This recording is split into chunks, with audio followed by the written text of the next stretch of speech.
Source for everything paranormal. Para-X. The views expressed and the opinions given by the individual host and their guests do not necessarily reflect those of Para-X, its affiliates, or its sponsors.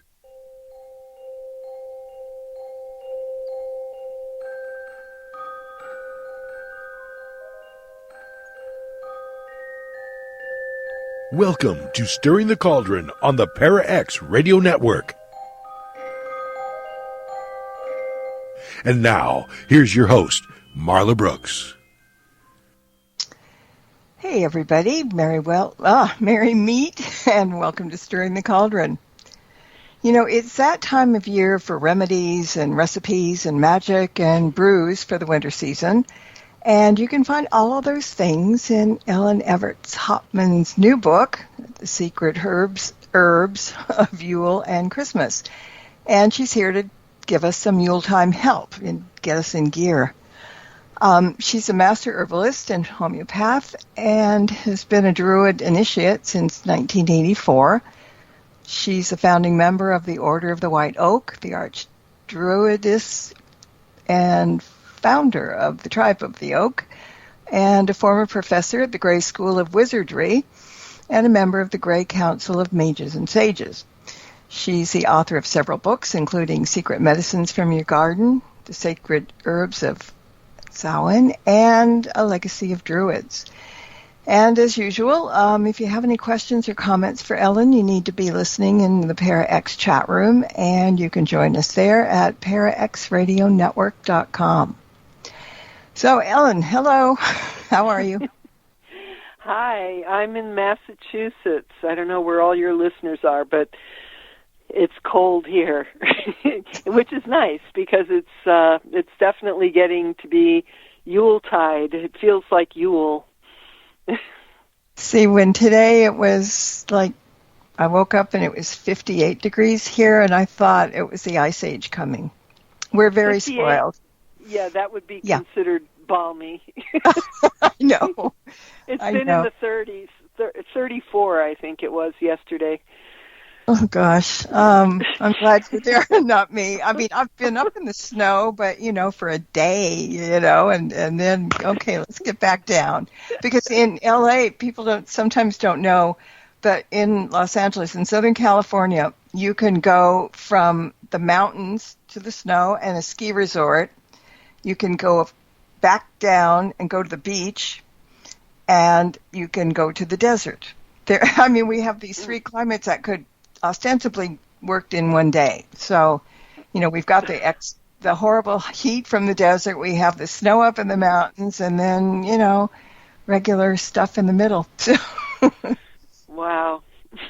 I know. I've never tried it. I go to those places once at a time, but, people have done that just to say that they've done it. So, yeah. So we don't have a white Christmas unless we go up to the mountains, and, that's about it. But let's talk about the book a little bit because, talking about traveling, this book is kind of an around-the-world tour of ancient Christmas celebrations and pagan solstice customs and magical seasonal plants. How far back do you go in this book as far as antiquity or what? Yeah, as far back as the Egyptians. That's as far back as I could go, about 4,000 years ago. And what I discovered, it usually takes me about 2 years to write a nonfiction book. I do have a few Druid novels out there, but when I write nonfiction, it takes about 2 years to do the research. Mm-hmm. And what I discovered, and of course I had no idea when I was starting out, but a lot of the traditions that we do today actually go back, thousands of years. I mean, Christmas seems so commercial now. It's all about buying things and commercials blaring on TV, but a lot of the stuff we do it's very consistent. For example, 4,000 years ago in Egypt, the winter solstice was really the celebration of the harvest. So they would decorate the house with greenery Does that sound familiar? And then they would make fruit cake. Oh my gosh! And they would share fruit cake. They would give it as gifts, but they would also leave a fruit cake on a grave. So if they wanted to make a present to their grandmother or their grandfather, they would make a nice fruit cake and leave it on the grave. So that's the one, we've forgotten that part, but we still make the fruit cakes, and we still decorate the house with greenery. And I read, too, that you said in the book that the Romans exchanged gifts. Right. So then, 2,000 years later, you're in Rome, and they're celebrating Saturnalia, and Saturn is the god of the harvest, so they're continuing what the Egyptians were doing. So it's a harvest festival in honor of the god of the harvest, Saturn.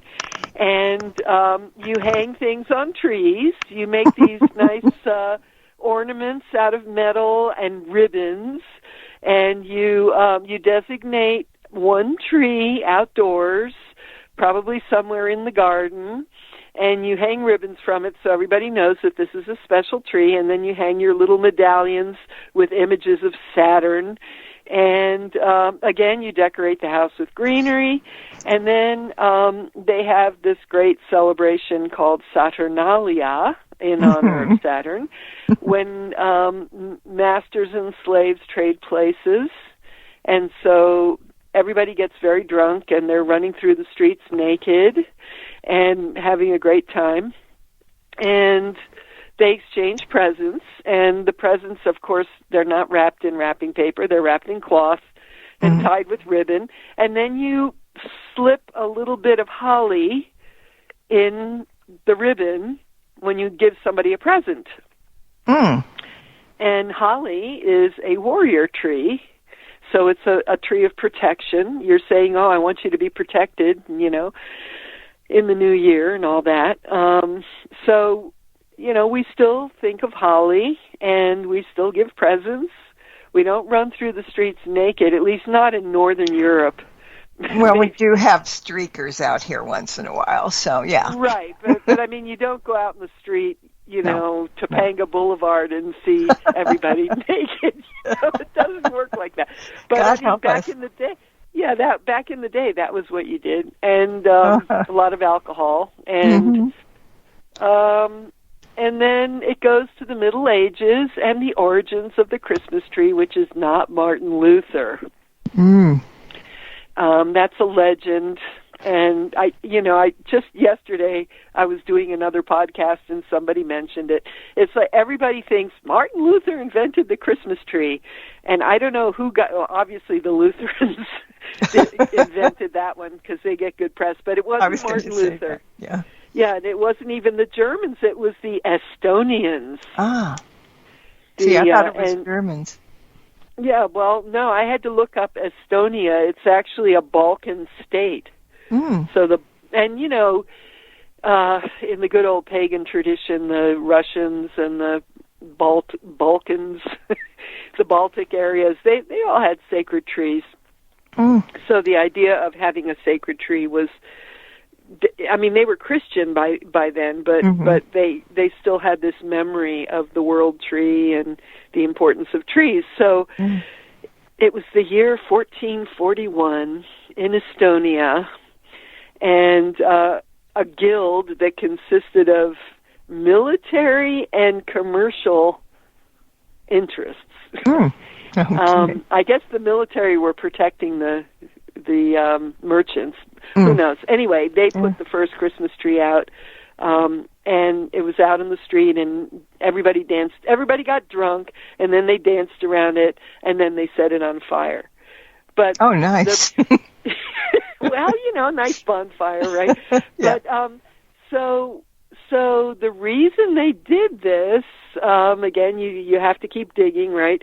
So it turns out that in the Middle Ages and in the winter, at least this is Northern Europe here, I can't talk about Southern Europe, but Northern Europe, the harvest is in, and there's not that much farming activity going on, and so it's the time for plays.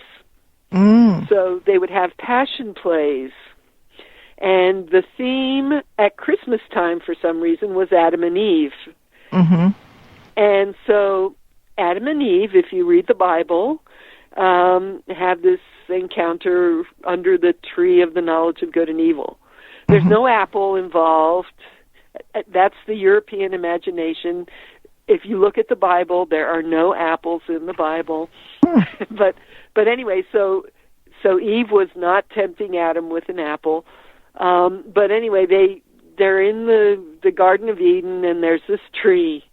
So when they staged the plays, the Passion plays, the tree had to be a prop. And in Northern Europe, in the middle of winter, if you try to go out and cut down a tree, you're not going to have anything that looks very good because all the leaves have fallen, right? So all you're going to have is branches. So what do? You look for something green. Mm-hmm. So you find a conifer, and you bring that in, and that becomes the tree of the knowledge of good and evil. And then they would decorate it with communion wafers, which are round and made out of flour and water. Mm-hmm. And they would hang apples, which are red. Mm-hmm. So now we have green, white, and red. So they would do that, or they would make a pyramid out of wood, and that was supposed to represent the tree. Well, But the conifer, which is a tree that doesn't turn, it stays green all winter. That was a nice image for the stage because it had color, So apparently these merchants just had the idea, maybe the play had finished its run or something. They said, well, let's take the tree. It looks so nice. Let's just put it in the town square and everybody can dance around it. And that's what happened. And it was either a spruce tree or a wooden pyramid decorated with fruit and paper flowers and things like that. So that was actually the first Christmas tree. And then in Germany, they got the idea to have the first ones in the home. Mm-hmm. But they weren't really decorated. They were little trees that would sit on the tabletop. Ah. And eventually they started decorating them, and Victoria and Albert, Prince Albert and Queen Victoria loved Christmas trees, so they had a Christmas tree, and then everybody had to have a Christmas tree. And then German immigrants brought it to America, and the rest is history. So basically everything old is new again, right? Right. I mean, that's what really, it's amazing how consistent we are. Mm-hmm. And there's a lot more to this. So I'm assuming that a lot of the people listening to this are witches, maybe? Mm-hmm, mm-hmm. Okay. Mm-hmm. So there's a mystical side to this festival. And, we still hang lights on Christmas trees, and we put lights on the house, and we burn candles. And why do we do that? Mm-hmm. Well, because this is the darkest time of year, and in fact, this week, actually next Tuesday is the dark of the moon, but right now we're literally descending into the darkest moon of the darkest month of the darkest time of year. Mm. And this is it. This is a very special time. Mm-hmm. And so for people who are magically inclined, we like the dark. We think it's nice. Yeah. And we want to sit in the dark. I mean, there's nothing, for a solstice ritual, one of the best ways you can start it is by dousing all the lights and closing all the windows and just sitting in the dark and really appreciate the dark. Really go into the dark and just reflect on the idea that everything begins in the dark. Mm-hmm. Whether it's a seed in the soil or a baby in the womb or a star in the night sky. If you look at the night sky, it's mostly dark, and there's just little pinpricks of light, right? So anyway, that's what's happening now. The dark is upon us. Mm. So other people who are not so magically inclined throughout history for thousands of years have been scared by this. So this was scary. Mm. So in some cultures, like for example in Greece, they say that because it's the darkest time of year, there are these goblins that come up from underground, and everything that I'm talking about. The book goes into much more detail about this, and don't ask me to pronounce it, but it begins with a K. But anyway, there are these goblins, and they come up because the rest of the year is too light for them, and they like the dark because it resembles their home, which is dark, which is under the ground. So they come up at this time. This is the time. And then in Germanic areas and Scandinavian areas, you have the wild hunt, which is the spirits of the dead and the gods and goddesses who fly across the sky, and they come in the dark because, again, it's, they're not alive and they like the dark. So if a big storm comes up in the next few weeks, that's them riding across the sky. Nice. And so people were scared by this. And so they said, we got to have light. So they would have bonfires. They would light candles and put candles in the window they say, the candle is there to attract any dead relatives who want to come home, but it's also to repel the bad things. And then that's why you have the Yule log. And the Yule log burns for 12 days and nights because in the cold, in the dark, the only way anything can get into the house, because the house is all shut up in Northern Europe, the house is sealed, except things can come down the chimney and things can come in the keyhole. So make sure the key is in the keyhole, and then you have your Yule log, which burns continuously for 12 days and nights in the hearth, and that's so that nothing nasty will come down the chimney. But what I find really interesting is that La Befana, who's the Christmas witch, she still comes down the chimney. Santa Claus, of course, comes down the chimney. So it looks like the more positive spirits don't have a problem with the fire and the light. It's just the ooky ones, the goblins and, the scary ones. They don't like the light. But anyway, that's why we have all this emphasis on lights on trees and lights on houses. We're still doing the same thing. We're trying to chase away the dark and anything coming from the dark. Yeah, well, some of us just like it very much. So I'll share it with the light, 50-50 maybe. But yeah, I honestly, I'm sitting here in the dark right now. The computer's on, it's got light, that's all I need.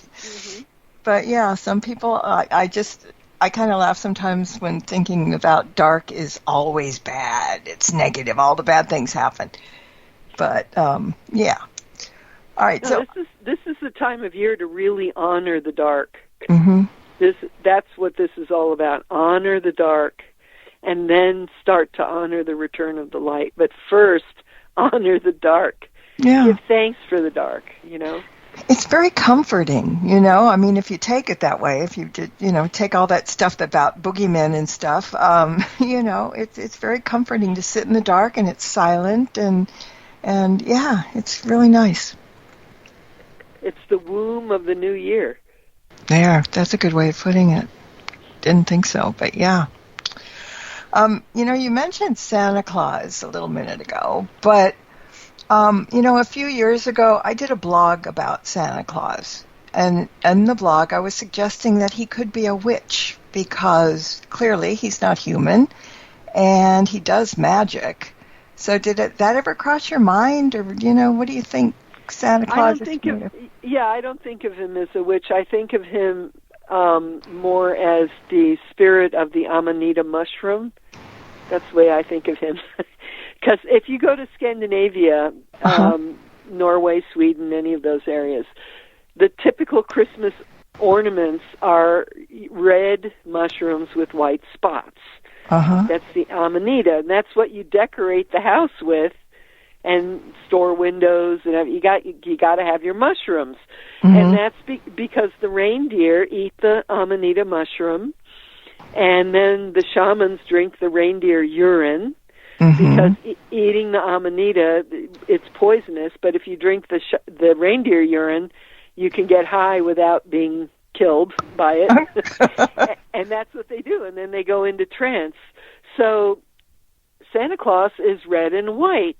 And I know that the Coca-Cola company publicized him as a red and white spirit, but the fact that he flies through the sky, he's drawn by reindeer, and they're female, by the way, because the male reindeers drop their horns, the females don't. So all the, Donner and Blitzen and all, they're all girls. So he's pulled across the sky by female reindeer and dressed in red and white. And to me, he is the spirit of the Amanita mushroom in the same way that Mescalito is the spirit of the mescaline cactus. If you've read the Carlos Castaneda books. Years ago, yeah. Yeah, so, but that's the way the way I think of it. Yeah, I just, and people might say, wow, that's interesting. And some people don't even think of what is Santa Claus except what you see. He's a jolly old man, and he carries a sack, and sometimes he, twinkles his eyes or something, or twitches his nose or whatever to make things happen. I'm not sure what it is. So, that's why I was, did it in the blog. He and saying, he obviously has magical powers. Yeah, that's it. Yeah, that's funny though. So good thinking. Okay, one thing that somebody asked is the difference between Yule and Christmas. Yule is the pagan holiday, and Christmas is the Christ Mass, which is that's the Christian observance, and they're very different, right? The interesting thing about Christmas or the Christ Mass is there's no evidence whatsoever that Jesus was born on December 25th, but in Roman times there was a Persian god named Mithras who was born on December 25th. So, and he was a god of light, and he was a god of contracts and justice and other things.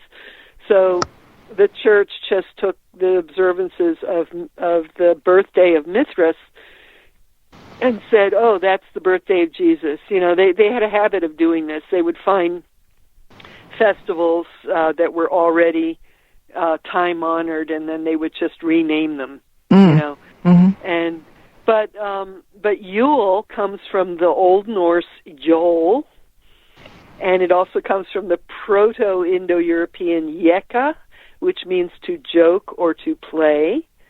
And it was brought into Britain by Danish Vikings in the 9th century, and it was the Scandinavian midwinter feast. And then Anglo-Saxons had something called Modranecht, or Mother's Night, and that was on December 24th. And again, this is before Christianity. On December 24th, the Triple Mothers, the Matronae, if you've ever seen a picture of them, it's a triple goddess. There is no maiden mother crone. That's a modern invention. There are 3 goddesses, same age, fertility, childbirth, and food. And one of them usually is carrying a child. So now you have this idea of this goddess with a child, and that was carried into Christian tradition. And then after Christianity got established around the 4th century at the Council of Nicaea, there was a big group of Egyptians. I believe they were Coptic Christians. Anyway, they all got converted en masse. There was like 900 of them. And they had statues of Isis suckling the baby Horus. And the baby Horus is born at the winter solstice. So Isis and baby Horus becomes the Madonna and Child. And that didn't happen until the 4th century. Oh. But anyway, so Yule it went from mid-November to mid-January. Now, again, imagine in those days they really had snow, not like now. No, seriously, Scandinavia barely has snow now, but they had 6 feet of snow. Everybody's trapped in the house. The only way you can get out is on skis. You know, you're living in there with your in-laws and your parents and babies screaming and oh gosh. So from mid-November to mid-January, they would slaughter animals, especially pigs. Pork is a big part of it. They would drink a lot of alcohol. Pork and alcohol are actually the main foods for the season. Okay. And then that was brought into Britain. Yeah, I mean, there's so many. See, that's just really why I really fell in love with this book. There's so much in there that you don't know and you wouldn't even think to ask, but it's right there in your face. And so it's really good. I mean, the first part of the book talks about traditions, rites, foods. Oh my God, foods and drinks from all over the place.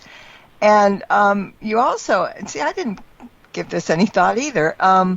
You talk about the gift givers of the season because there's more than just Santa Claus. Like, they're female gift givers and spirits who, you know, are there. And then some of them aren't exactly friendly. I mean, they're demons and trolls. I mean, fearsome spirits. What would they give? Well, they were there to threaten children, you know, that if you're bad, Krampus is going to come. Oh, I love Krampus. Carry you off, you know. Yeah. So, but I mean, imagine that was a very convenient technique for controlling kids, you know. That if you're not good, all you're going to get is a lump of coal in your shoe. But if you're really good, you'll get an orange and some chocolate and a present, you know. So I'm sure that was used. That was a technique that was used. But yeah, I mean, that was another thing when I was investigating the gift bringers. Yeah. I found that there were just all these female gift bringers, which we never think about in the States. You know, St. Nicholas travels with his wife, and she has a big basket, and she has toys in her basket, and she distributes the toys from her basket. And St. Nicholas was a real guy. He was a bishop, and apparently he was a really good person. He was very generous, which is, you know, unusual for upper levels of clergy, but but he actually helped the poor and so on. So he was a guy, and they made him a saint and so on. But he traveled with his wife. And then in Czech areas, I always want to say Czechoslovakia, but there is no Czechoslovakia. In Czech areas, women dress up in white dresses and veils, and they call themselves Barbaras in honor of Saint Barbara. And they distribute sweets to good children, and they swat bad children with brooms. And on December 8th, there's also a Feast of the Immaculate Conception. Now, think about it. If the Immaculate Conception was December 8th, how could Jesus be born December 25th? Yeah. But anyway, so so treats get left in children's shoes on that day. In France, there's Lady Abundia, who is a version of the goddess, the Roman goddess Abundantia, because, you know, the Romans trashed Gaul, they conquered the place, but the Abundantia, the goddess Abundantia, becomes Lady Abundia, and she brings luck and presents and prosperity. And then in Italy, I mentioned La Befana, who's the Christmas witch who comes down the chimney. Now, this, for people who are witches, I know you have your besoms, your brooms, so I'm just going to plant a little idea in your head, and there's more about this in the book, but traditionally in Italy, you're supposed to have a new broom at the New Year's, and so what you do is you leave your new broom by the hearth, and La Befana comes down the hearth, and of course she's all dressed in black, which is very, very sensible, because if you come down the chimney and you're wearing anything other than black, you're going to be sooty. So she's dressed in black. She comes down the chimney. She blesses the new broom, and she brings presents for the children, for good ones. Bad ones get nothing but ashes. And then in the morning, you get your new broom, which has now been blessed, and you sweep the house. So I could picture a nice ritual sweeping, Yeah. of the house with the new broom. Mm-hmm. Anyway, it goes on and on. There's a lot of them. There's Mother Goody in Scotland who fills stockings. Some areas of Canada also. There's Aunt Nancy. There's Mother New Year, Queen Mab, the Christmas fairy.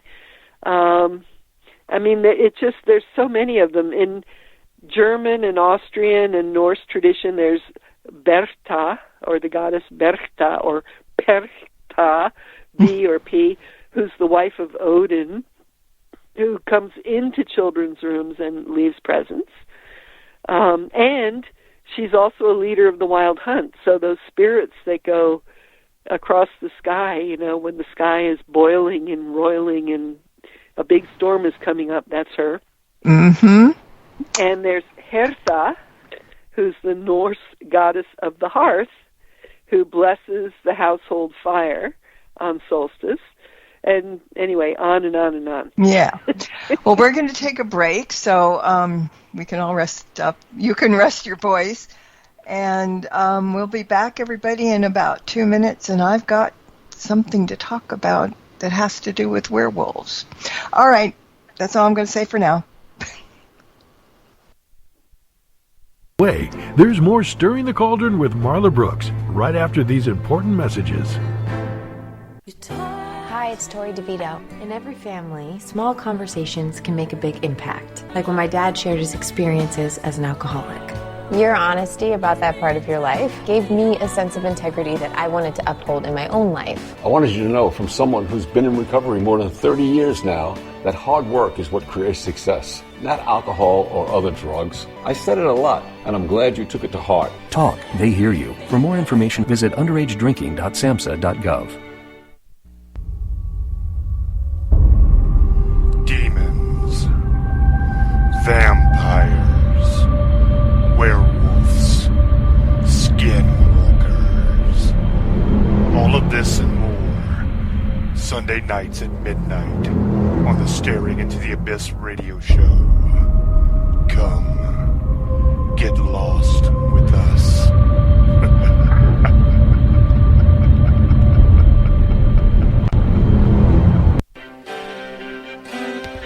Hi, this is Marla Brooks from Stirring the Cauldron. One of the best gifts that you can give yourself or to someone else on your Christmas list this holiday season is the gift of insight. And if your crystal ball is a bit murky, think about giving them or yourself a personalized yearly Witch's Oracle deck reading. This comprehensive reading gives you a heads up on what the universe has in store for you in the coming year, and the month-to-month guide offers you a chance to make necessary changes if need be before situations get out of hand, or give you a hint of something really good to look forward to. So if you want to treat yourself or someone else, pop over to marlabrooks.com, click on the More tab on the homepage menu, and then click on Readings to find out more. And have a very happy holiday season, and blessed be.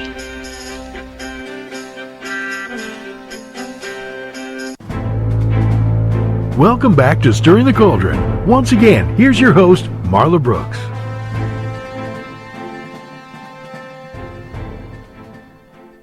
And my guest tonight is Ellen Evert Hopman, and we're exploring the sacred herbs of Christmas and Yule. And we're going to talk about a little bit about part 2 of the book also, which is a book of magical and medicinal herbs and all kinds of goodies. But I mentioned the werewolves because, you were talking about the bad creatures that come out. And, I knew there was like the Christmas cat and Count Krampus, but there were werewolves. Now I need to hear more about those werewolves. They come on Christmas Eve. That's when they come out. And they bang on the door and they try to get in. And I actually learned something recently, which is not in the book because I'm still learning. You never stop learning, right?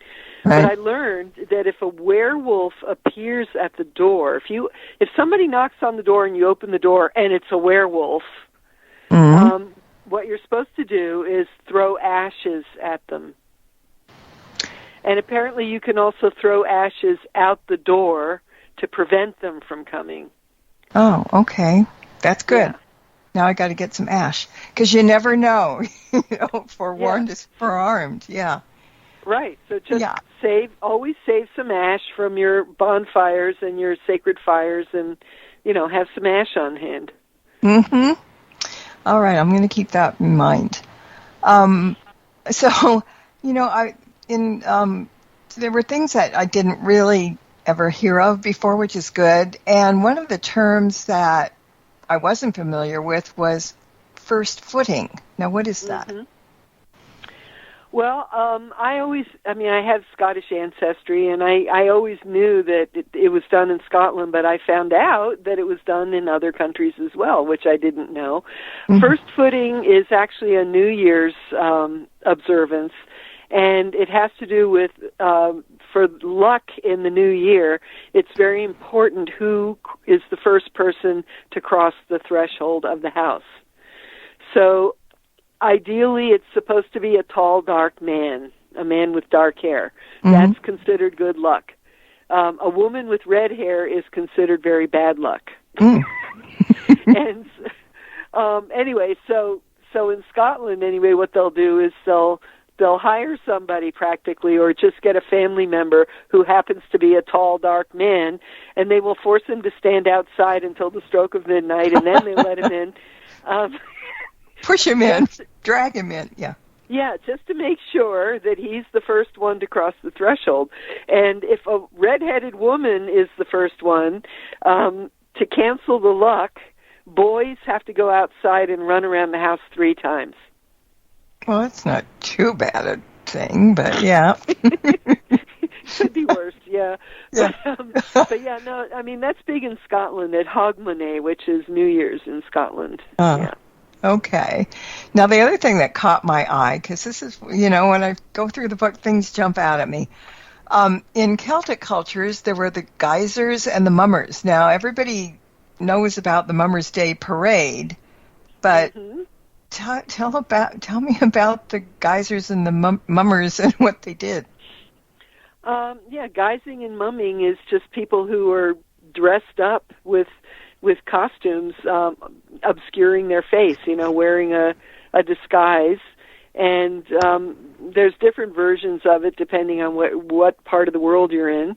But typically they would either sing, play music, recite poetry, go house to house, beg for drinks, or in England carry a bowl, a wassail bowl, and offer drinks. And and they were just in disguise. They're like spirits. It's another version of spirits. So does that have anything to do with our mummers parade? Are those mummers kind of like probably new ones? I don't know, but I would assume so. It seems like, because isn't the mummers parade around New Year's? I think so. Yeah.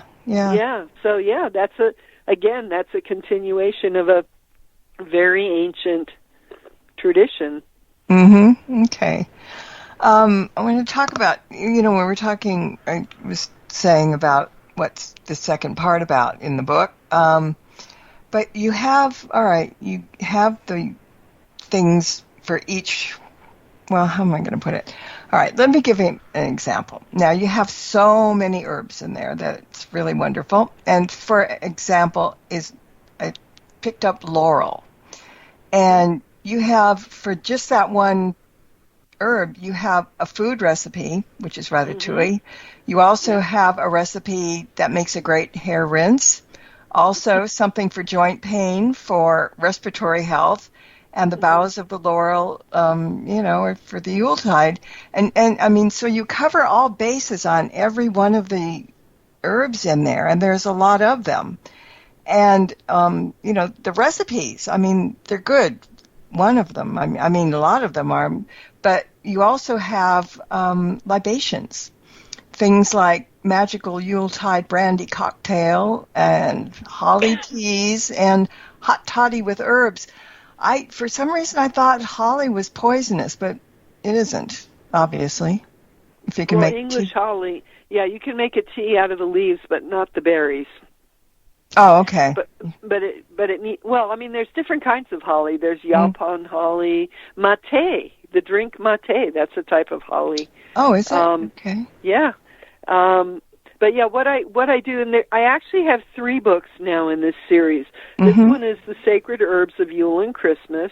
Then I have the Sacred Herbs of Samhain, which is Halloween, and then the Sacred Herbs of Spring. And in all 3 books, what I do is I give the lore, the history of the plant. I talk about the medicinal properties.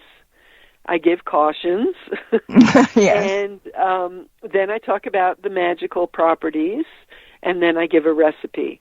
And the reason I do that, and especially with the drinks in the Sacred Herbs of Yule and Christmas, there's a whole chapter just on drinks. I was kind of picturing covens and groves, groups of people making the drink, because the magical properties of all the ingredients are in the book. So as you make the brew, you can be stirring it sunwise and chanting, and then you can use it in your ritual cup. Good idea. Yeah. Then you can pick the plants that you want based on their properties. Like, are you trying to manifest abundance? Then you look for herbs of abundance. Are you trying to manifest peace? Are you trying to manifest sexuality, fertility? I mean, whatever.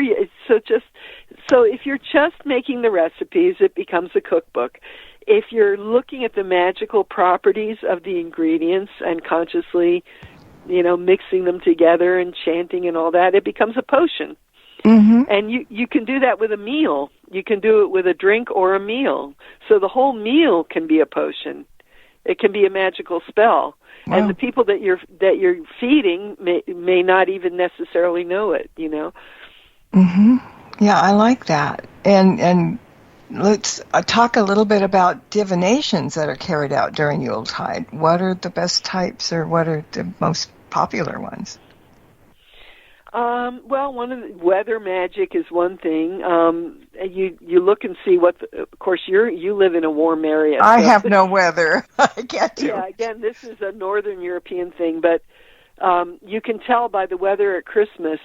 For example, if there's a green Christmas, they say that if there's a green Christmas or a warm winter, the graves will open.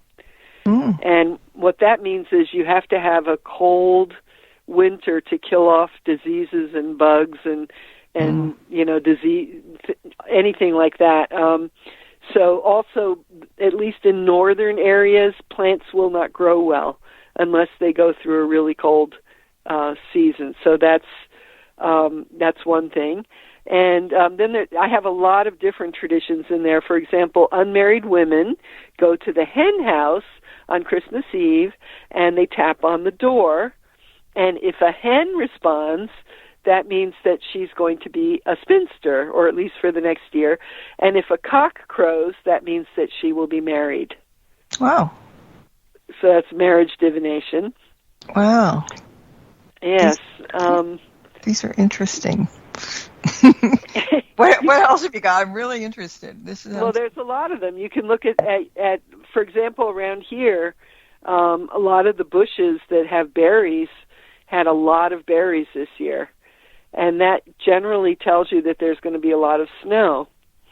And so you look at the holly and you see if there's a lot of berries. If there's a lot of berries, you're going to have a hard winter. Another thing that's done, a Polish tradition, is you take hot wax, you melt wax, and you pour it into cold water. So it would have been a stream or a pond or something like that, or you could just have a nice cauldron outside. And then you look at the image that's formed by the wax. And scrying wax. You scry into it, yeah. So, Okay. I mean, I give some of the traditional ones. If you see an angel, that means good luck. An eagle means success. A heart means love. Pretty obvious. Anyway. Yeah, some of them are obvious. Otherwise, some of them you have to scratch your head a little bit because there's so many different types. And then putting little tokens into food is a big thing. And you see that all over. In some areas, it's just an almond hidden in a bowl of pudding, and whoever gets the almond, it's really good luck. But it can be much more elaborate than that. Sometimes you can have a cake, and in the cake there could be a thimble, a coin, a button, a piece of cloth, a little piece of stick, things like that. The coin means you're going to be rich. The thimble means you're going to be a spinster, and so on. Yeah, and I don't know, for spell work, for example, what kind of spells are good during the time of Yule? Well, a spell. Well, that's kind of what the whole libation chapter is about. It really is. That's really what it is. Okay. Yeah. Very consciously putting together a brew and serving it at your ritual, Okay, so being from here, we don't generally have hot toddies. So I have no clue what toddies are, and the recipe in the book is hot toddy with herbs. Do you remember hot toddy? Yeah, that's a Scottish thing again. But that's something that usually you drink it when you're really cold or you're coming down with a cold. So it's hot water with whiskey, honey, and you can put a little twist of lemon, or you could put some fresh ginger in there, or a few cloves. So it's very warming to the body. So if you feel like you're coming down with something, you can drink the hot toddy, take a hot bath, get into bed covered with blankets and sweat, and sweat out the cold. But that's typically what it's used for. And so you put different herbs in it on top of the regular recipe, generally? Well, I don't know what you're looking at, but I would think of things like cinnamon, ginger, cloves. But, I mean, a traditional hot toddy is just whiskey, hot water, and honey, and all the other additions are extra. But, for example, at solstice, lemons are solar and lunar, right? So if you made a hot toddy and added slices of lemon, you could say you were honoring the sun, And honey, of course, is golden, so that's very solar. I mean, if you get the book, you'll see the magical properties of all the ingredients are in there. And I talk about kitchen witches and hearth druids. I say kitchen witches will appreciate the properties of this, and the hearth druids will, and like, so yeah, put together your, like nutmeg, for example, is for abundance, so when you're shaving your nutmeg onto your eggnog, realize that what that is it becomes a potion for, eggs are yellow, that's nice to honor the sun, and the nutmeg pulls in prosperity, and that has to do with nuts. I have a section in the book about the basics of herb magic, but nuts and seeds in general, nuts are tree seeds, right? So when you have a collection of seeds, that seeds contain the potential for transformation because they hold the possibility for new existence and transformation. And the more seeds you have that you work with, the more prosperity you can manifest, because the seeds become little points of abundance, like if you had hundreds of mustard seeds in a dish, Does that make sense? Yeah, it does. One more thing that probably people are wondering about, I mean, we all know, and I know this pronounced in different ways, but wassailing or whatever, I don't know, the right way. But wassailing? Wassailing, yeah. Wassailing, okay. But, people are used to hearing about it. Sometimes they don't know what it means. But in the book you were talking about you do it to the trees, but you also, when you're wassailing, you do it to animals as well, huh? Yeah, wassailing just means wishing health. Wassail apparently means to your health, kind of. You carry a bowl of, well, if you're going door to door to humans, you carry the wassail bowl, and I even give a recipe for lamb's wool. It's called lamb's wool because it's a very frothy drink, but the traditional English drink is lamb's wool, and I give instructions for how to make that. But you go door to door with the wassail bowl, and you give drinks, and people give you food and coins and things like that in exchange, and then you can have a party. So you can go door to door that way. You can go through the town offering drinks from the wassail bowl. Or you go into the apple orchard and you find the tree that is the most productive, and you honor it by wassailing the tree. So you sing to the tree and you pour a little bit of the wassail on the ground in front of the tree, and then for some reason they would put toast in the branches. That was a big deal, putting toast in the branches. I'm not sure why, but they also floated toast in the wassail bowl. So I guess toast was a treat back then. I don't know, but yeah, and it just means wishing health on something. And so you're going to sprinkle a little on animals, like, farm animals, mostly what they would have, right? Well, if you were wassailing the farm animals, you would be singing to the animals, maybe sprinkling a little bit on the animals, yeah. Yeah, I never thought about the animal part. I mean, I knew about the tree and, whatever, but that kind of made me think. The book did make me think a lot, and that's a good thing, because there are a lot of things in there that I would not have thought about, like the colors of Christmas. I red, white, green, and gold. I've never thought how it came to be. Well, yeah, there's a group of people that a bunch of us are putting on a solstice ritual. And so people were saying, what should we wear? Should we wear robes? What color should we wear? And I said, the colors of Christmas are red and green and white and gold. So people can wear red, green, white, or gold. But if you think about it, those are the colors, right? And you wouldn't wear bright red and, well, maybe you would, but but those colors just would not feel right in the summer, but they feel really right in the winter.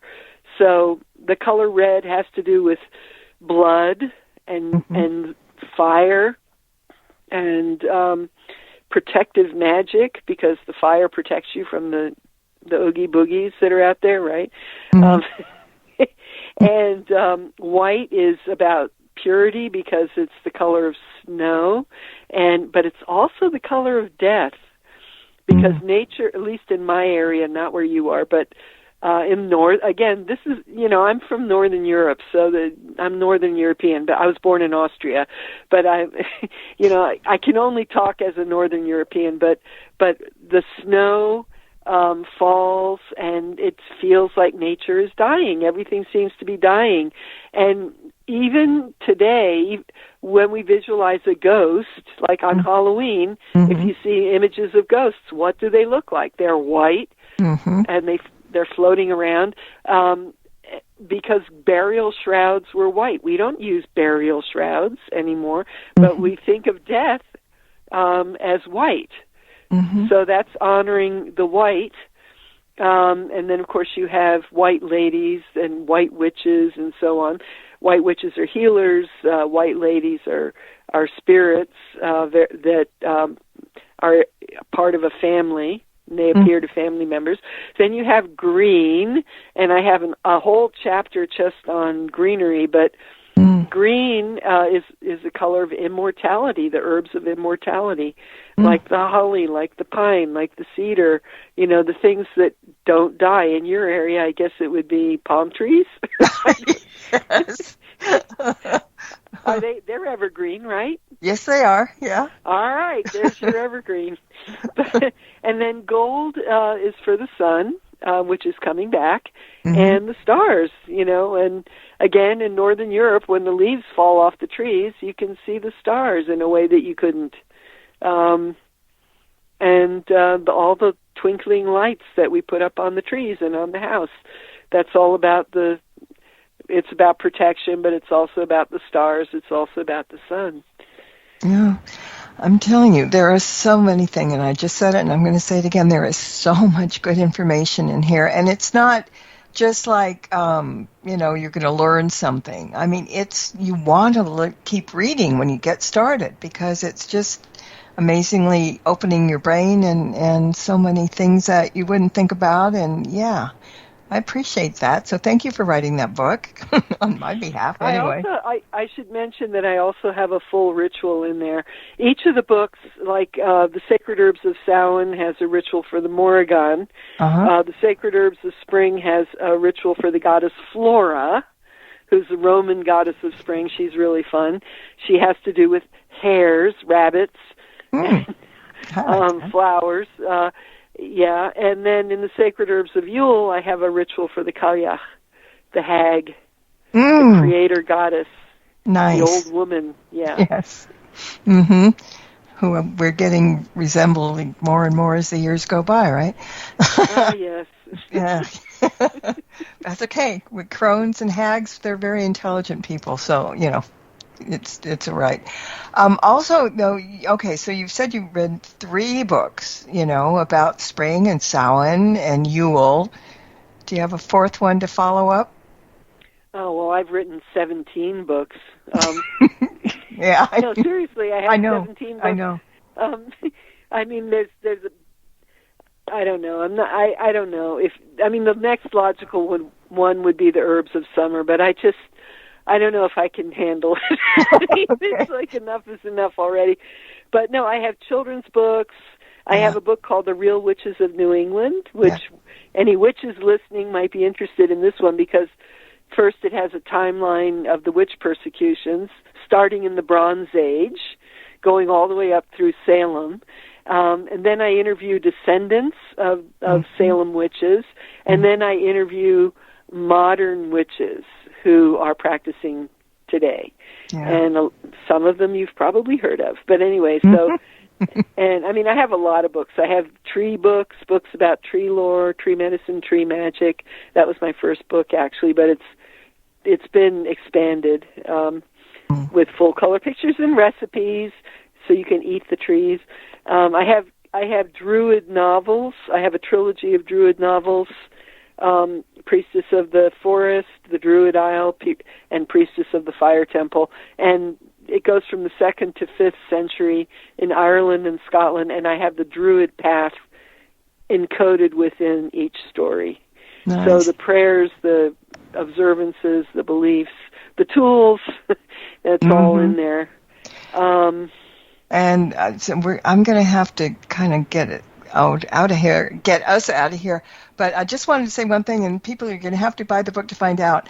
I never thought you could eat tree bark, but one of your recipes is about birch bark, and you make flour out of it, and we don't have time to explain that. So if I just never knew, So something else.